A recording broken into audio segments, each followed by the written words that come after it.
Hi, everybody. Happy Monday. We're EatWalkLearn. I'm Chris. Hi, I'm Steve. And we are really glad to be with you. We drop a video every Monday telling you about our life traveling full-time as nomads, eating a plant-based diet, and hiking around the world, and whatever else we want to talk about. Give us a subscribe and a thumbs up, and we're going to let you know what we're doing this week. So, we are still in Ajijic, Mexico, which is just outside of Guadalajara. We are still on a house sit, and this week we really made our efforts on trying to get to know Ajijic. You'll see Mango, the kitty cat behind us, popping in every now and then. So we went hiking this week, finally put on the hiking shoes and climbed up in the mountains. We're at about 5,000 feet and did a hike that had about 1,000 foot of elevation in it. The hikes, the hills are right behind us. So it was just a really short drive. We could have even walked if we wanted to get to the trailhead. And it's really a nice laid out trail. A little scrambling, you know. It was, I guess, it's been a while since we've done some hiking in the mountains since Denverville, and so it was, you know, we're at good altitude, so it was a little bit, had to stop a couple of times to kind of catch our breath, but it was a great hike. And we went to a waterfall, but this is the dry season, so there is no water in the waterfall. But we got to, climb up through the creek bed and through the rocks up to the top of where the waterfall would be if there was any water. And it was beautiful, and you can look down and you can see the town of Ajijic below you and look out onto the lake. So it was really, really beautiful, and I know we'll show you some pictures of that. Including a couple of Stations of the Cross. So there's a hike that goes up through the Stations of the Cross. So that's kind of fun. And then we found a really interesting urban sketching group through one of the Ajijic Facebook pages, and went and met a group of artists in the next town over called Chapala. They have this really beautiful staircase and sat on that staircase and sketched. And afterwards we had a throwdown and we got to check out everybody's art and then went out to dinner. It was really nice to get to know the artist community. I was really impressed by some of the very accomplished artists that were with us in the group. There was probably about, 20 of us that were all, randomly on these stairs, sketching and drawing and kind of chit-chatting with each other. And then we went out to dinner afterwards, and it was really nice to get to know some other people, some that have lived here for a very long time, others that have only been here for a little while. But we were really kind of the odd ones out because we're just visiting, and they're like, "Oh, you're just visiting and you're joining us? That's great." So it was really a lot of fun. We'll probably do it again tomorrow. Yeah, this coming week. Tomorrow's a holiday, though. Monday. Today's Monday. Later on today. Right. We actually tape on Sundays. Anyway, so we also went for a bike ride. So in between Chapala and Ajijic, which is about a 5-mile distance, there is a protected bike lane. It's well maintained. A lot of people are on it, and we went and rented bikes. How much were those bikes? The bikes were 300 pesos total, which is about $15. So $5 an hour for two bikes. For two bikes. And yeah, and it was great. And it's like Chris said, a protected bike lane, so you don't have to worry about the traffic. There's a couple of intersections that you have to be concerned about, but it was a pretty easy ride and a nice up and down the hills along the lake. And really, I love biking because it's a great way, I think, to slow down and really see the community as you're riding past. And as opposed to driving. As opposed to driving, yes. Because walking is definitely slower. Walking is slower. So we also, in Ajijic, there is the Lake Chapala Society, which is a group of expats. The group's been around for, 30 or 40 years. They raise money for various organizations and social issues around town, but they also have classes, Spanish classes and culture classes. We signed up for a culture class. And even though I've been speaking Spanish since I was this tall, I learned a ton in the culture class. There's so many things that are so subtle, especially with hand gestures and nonverbals, that we really learned a lot of things in that class. Yeah, I learned that in Mexico they particularly get offended by the word no, which I know no is nobody wants to hear the word no, but there's a lot of vendedores, a lot of people that are wanting to sell you things, on the streets and such. And up until now, I always said, no gracias, no thank you. And I learned that word no, that you don't need to use the word no. Just say gracias and shake your head. So say thank you and shake your head, and they get it right off. And they're not offended. They don't think it's right. rude. They don't think it's rude. They're not taking it personally. They just if you say no gracias, it's rude. But gracias is not rude. Right, gracias. Gracias.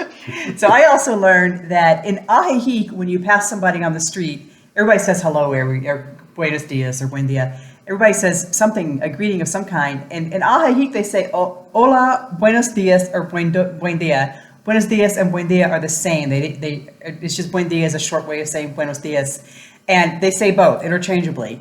But when you're outside of Ajijic, everywhere else in Mexico, you say adios as you pass by each other. So if you say adios as you're passing by, that's a nice greeting, and it means we're passing by, but we don't need to stop and talk to each other. Versus if you said hola, that would mean we're going to stop and we're going to chit chat. So that was a new little thing we learned. And we also learned, like, if you're in a car and somebody wants to drive in front of you, you do a nice gesture like this, not this. This is rude. This is like, hurry up, ándale. But this, pass by, is polite. And when you want to wave, if you want to like somebody to say hi or to say thank you to somebody, you say thank you. That's thank you. Instead of this is thank you. Thank you. So anyway, learn a few things. And then the last thing we did this week was kind of combining our really getting to know community and be embedded in the community and just take away something that's very valuable by giving back at the same time. So our homeowners have an elderly friend. She's 88 years old, and she's in an assisted living facility. And very outgoing lady, and we offered our time to go and just spend some time with her. And boy, was that a gift given back to us. We went to, first of all, we wanted to kind of check out what an assisted living facility was. We went to her house. This was amazing. It was an old hacienda, which is a large ranch-style house that was probably, 4,000 or 5,000 square feet, down on the lake in a beautiful area called Lower La Floresta. And the owner of the house has split it into probably 6 different living accommodations. And we walked into the house. There's a full kitchen with a full staff in it. Walked into her room, which was about half of the house, or maybe a quarter of the house. And it was a beautiful bedroom with a queen-size bed, a sitting room, a walk-in closet, and a beautiful walk-in bathroom. And then she's on the first floor, so she has the entire backyard to herself, which she has invested some of her own money in making a beautiful garden with a fountain and so on. So her dog she and her dog can entertain. There's also a wet bar back there and a whole outdoor sitting area, and she can entertain and have her dog come in and out. So we went to visit her and sat and just had a lovely happy hour. She's poured us some beautiful Scotch whiskey drinks, and just got to spend some senior citizen time. But we were more senior in that group than she was. She was 88 years old and so charming. I mean, how much did she say that the place was? Yeah, I seem to remember. I think she said it was $1,600 a month, $1,600, and that was everything all in. So a living, all the utilities, all her food, 24-hour nurse that was on staff, doctor on call if they needed it. Maid service. I mean, everything that you could possibly need for that much money. And the nice thing also, just to kind of reinforce that, because the weather is so nice here, a lot of people use their outdoor space as their living space. So it's really had a great space, a beautiful space that she was living in, both indoors and outdoors. And what I think about is, as early retiree and somebody who wants to protect their assets, and I know I have this conversation with other people who are financially independent in the fire community or early retired, is about protecting their assets. And what if you had to go into a nursing home in the United States? That's one of my biggest fears. You could be wiped out. Your assets could be wiped out within a matter of a couple of years. And so that's why you need to buy, long-term care insurance and all these different kinds of things to try to protect yourself. And it just seems like here, that's just not an issue. It's just affordable and beautiful accommodations and fantastic support. And at her facility, the owner of that house owned 2 additional facilities along the street with progressing needs. So if you need to move from assisted living to more cared living and so on, and with the on-the-call doctor and the nurses and so on, she just is going to stay in their system until she passes away. And she just flat out said, I'm going to die here, and I'm going to die affordably. So yeah, so Chris, I haven't told you this, but I'm staying. You're not ready yet, honey. You're not ready. This is awesome. Yet. I'm just going to stay here, and I love it. One thing we didn't mention when we took the bike ride over to Chapala, how different Chapala is from Ajijic. So Chapala is 5 miles away, as we said, but it's definitely the business center of the Lake Chapala area. Much more Mexican, less expats, and more living. Definitely a lot of more tourism. So a lot of Guadalajarans come in, because Guadalajara is only about 45 minutes away. They come in for the weekend and they enjoy the lakefront, the Malecón, the walkway there. Yeah. And there's a lot more water activity. So last week we told you there was no water activity, which, let's clarify, there's no personal recreation water activity. So there's no like water skiing or swimming or any kind of water sports, but there's definitely boating. There's some boats there on the Malecón. Where were they going? Yeah, so there's an island, and I think there's some different like little ferry service to the different communities around the lake. So there were quite a bit of like ferry passenger boat, like little passenger boats. Little pangas. Yeah. So it was nice to see a much more active Malecón and lots of little restaurants and things, and more white pelicans. So Steve was glad to see the white pelicans again. Love the white pelicans. We'll show you a picture of that. Yeah, and I think for me, I think I like Chapala better than Ajijic. What do you think?